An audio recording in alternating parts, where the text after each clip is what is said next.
તો અમરેલીમાં સવારથી મેઘરાજા મન મૂકીને વરસી રહ્યા છે। અમરેલી જિલ્લાના દરિયાકાંઠા વિસ્તારોમાં વરસાદનું આગમન થયું છે। અહીં અડધા કલાકમાં 1.5 ઇંચ જેટલો વરસાદ વરસ્યો।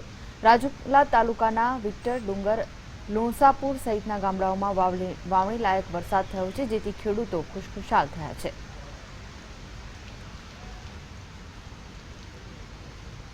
તો બીજી તરફ જામનગરના જામખંભાળિયામાં હજુ મેઘરાજાનું વિધિવત આગમન નથી થયું। ખંભાળિયા તાલુકામાં શનિવારે ફક્ત 5 મિલીમીટર વરસાદ વરસ્યા બાદ રવિવારે હળવા ઝાપટાએ આશા જન્માવી હતી, પરંતુ મેઘરાજા હાથ તાળી આપી જતા રહ્યા હતા।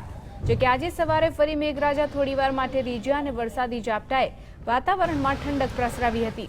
લોકો ઈચ્છે છે કે મેઘરાજા આ રીતે જ મન મૂકીને વરસતા રહે। તો અમદાવાદમાં 25-26 જૂન દરમિયાન હળવાથી મધ્યમ વરસાદની આગાહી કરવામાં આવી હતી, પરંતુ વરસાદ માટે માહોલ જામ્યા બાદ મેઘરાજાની હાથ તાળી આપવાનો સિલસિલો યથાવત રહ્યો। હવામાન શાસ્ત્રીઓના મતે અમદાવાદને હજુ વરસાદ માટે 2 થી 3 દિવસ રાહ જોવી પડી શકે છે। આ અંગે હવામાન વિભાગના એક વરિષ્ઠ અધિકારીએ જણાવ્યું કે સામાન્ય રીતે જૂનના ત્રીજા સપ્તાહમાં સંપૂર્ણ ગુજરાતમાં ચોમાસાનું આગમન થઈ જતું હોય છે, પણ આ વખતે કેરળમાં મેઘરાજાનું મોડું આગમન થતાં ગુજરાત સહિત અમદાવાદમાં પણ ચોમાસું વિલંબ બાદ બેસી રહ્યું છે। પ્રી મોન્સૂન એક્ટિવિટીના ભાગરૂપે અમદાવાદમાં આગામી 2-3 દિવસ વાદળછાયું વાતાવરણ રહેશે અને ઝાપટા પણ પડી શકે છે।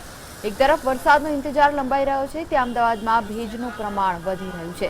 અમદાવાદમાં ભેજનું પ્રમાણ વધીને 80% પહોંચી જતા બફારામાં વધારો થયો અને સરેરાશ મહત્તમ તાપમાન 37.4 ડિગ્રી ગરમી નોંધાઈ હતી।